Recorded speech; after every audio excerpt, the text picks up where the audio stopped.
재화 공급의 범위. 그래서 종전까지는 재화가 뭔지 좀 배웠죠. 그럼 재화 공급은 뭐냐를 보는 건데, 다시 한번 공급의 개념이 좀 요약되어 있다. 그래서 계약상, 법률상 모든 원인이나 이런 것. 근데 그 범위는 다음과 같다라고 규정되어 있는데, 계약상 원인은 다시 세 가지로 좀 규정이 되어 있네요. 그래서 매매계약, 가공계약, 교환계약인데, 가장 일반적인 공급이 매매죠. 쉽게 말해서 파는 거죠. 파는 거, 매매계약. 그리고 3번은 물건과 물건을 교환하는 거예요. 재화와 재화를 교환하는 것, 또는 재화 아닌 것을 교환해도 돼요. 그래서 용역 같은 걸로 받아도 된다. 그런 것도 다 계약상 원인으로 그 재화가 실질적으로 이전이 돼서 소비할 수 있는 권리가 생길 거예요. 그래서 공급이다. 근데 이번에 특히 주의하시면 가공계약으로 나와 있는데, 가공계약을 한번 보시면 자기가 주요 자재의 전부 또는 일부를 부담하고 상대방으로부터 인도받은 재화를 가공해서 새로운 재화를 만들어 인도하는 것이라고 나와 있죠. 그래서 어떤 인형을 만드는데 그냥 곰돌이 성태만 내가 받았어요. 그리고 내가 가지고 있는 눈과 코, 귀 이런 것들을 달아가지고 이제 곰돌이 인형을 만들어서 다시 팔고 있다. 이런 것들은 가공계약 중에서 재화의 공급이라는 거예요. 가공계약 중에서 지금 재화의 공급이라는 것이다.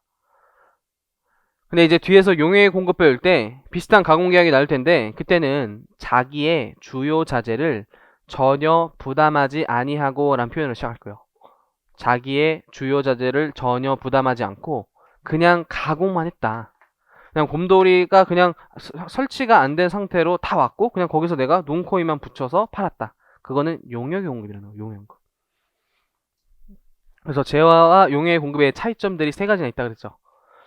그래서 이 둘을 구분할 필요가 중요하다라고 했는데, 전 시간에 한 가지 예시를 들었던 게 권리의 양도와 권리의 대여. 그리고 지금 또 하나 나온 게 가공계약 중 재화의 공급과 가공계약 중 용역의 공급이 될 수 있는 사례를 말씀드린 거예요.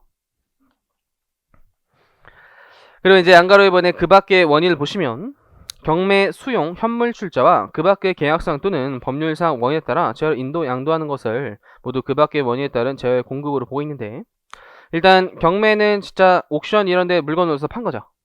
그 다음에 현물 출자를 좀 보시면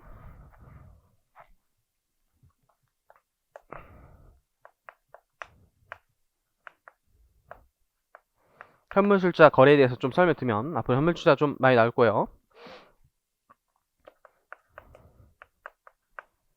사업자가 어떤 법인의 주주가 되고 싶어요.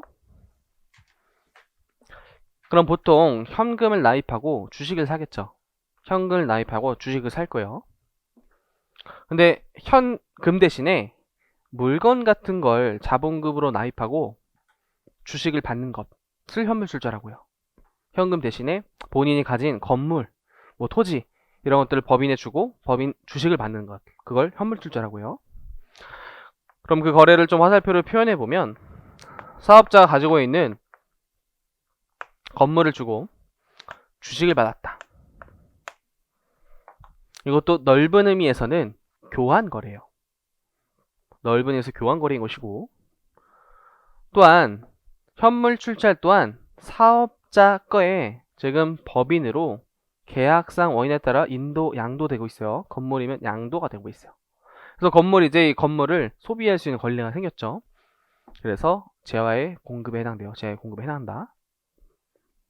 근데 법인 입장에서는 과연 공급일까? 지금 이 건물 한 거 이거 공급인데, 법인 입장에서 사업자에게 주식을 발행한 행위, 이건 또 공급이에요. 공급이 아니다죠. 방금 전에 주식은 재화가 아니라고 배웠어요. 재화 자체가 아니에요. 재화 자체가 아니면 공급이 될 수가 없다요. 그래서 얘는 재화가 아니에요. 따라서 공급이 아니에요.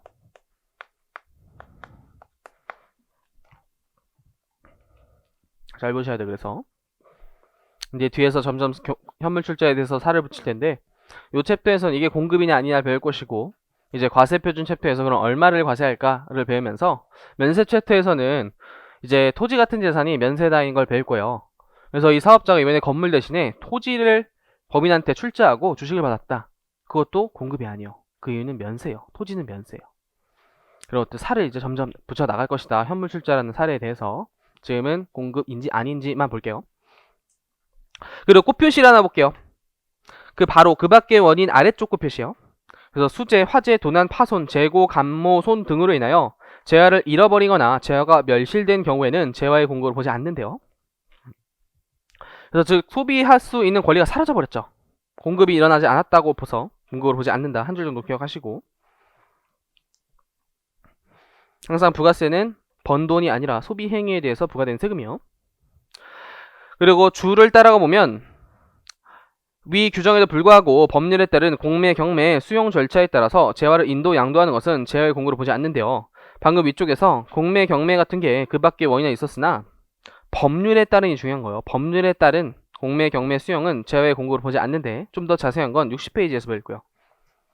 그래서 경매가 나왔을 때 조금 주의하셔야 돼요. 무조건 공급이냐 무조건 공급이 아니냐가 아니라 법률에 의하지 않은 그냥 개인 간의 경매는 공급인데 법률에 따른 경매는 뒤에 배울 취지에 따라서 공급이 아닐 거예요.